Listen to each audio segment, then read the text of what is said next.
So this time we're throwing a rock horizontally from a cliff that's a certain distance high into a lake. What's the time required to hit the water? So 25.6 meters is a distance, and I know that because the unit's meters, and then they want us to know the time. And so I drew a picture of a cliff and water, and we've got our rock that gets thrown horizontally and falls into the water. Because falling is involved, I'm using gravity, which is an acceleration. And then I looked for a formula that had everything I needed, and we didn't mention initial velocity, but the rock wasn't already going. It was like still, and then it got thrown, because that's how it is when you throw things. It didn't say that you were like running and threw it. So 0 meters per second would be our initial velocity. And so distance equals, now we have the distance. And I notice here you've got y, and that's just because it's a height, it's a vertical distance. Did you work I don't know what to use, because different books use different things. I copied whatever he did on the board. Yeah? Because he did all of them.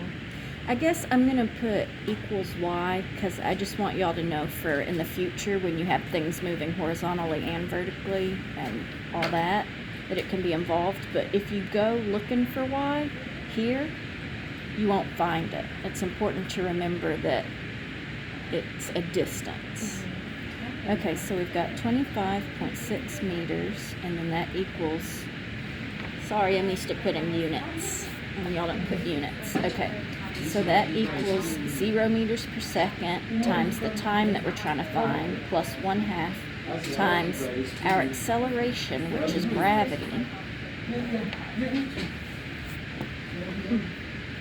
and then times the time that we're trying to find.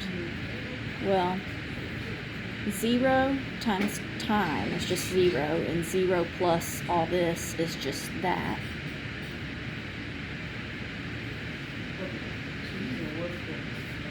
So what's 1/2 times 9.81? Courtney, can you figure that out for me?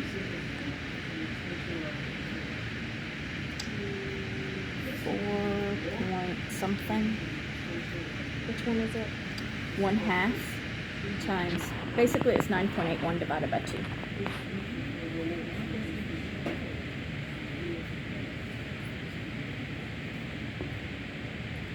.905 times t squared.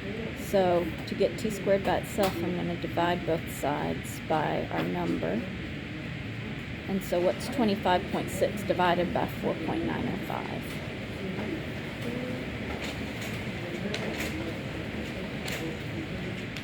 Wait. I don't think I hit divide. I think I saw like a time set. Okay. It was 25.6 divided by 4.905. Yeah, I get it. Alright, so 5.22 we'll say. But this is time squared, not time. So to get rid of the squared part, we're going to take the square root of both. And so what is the square root of 5.22?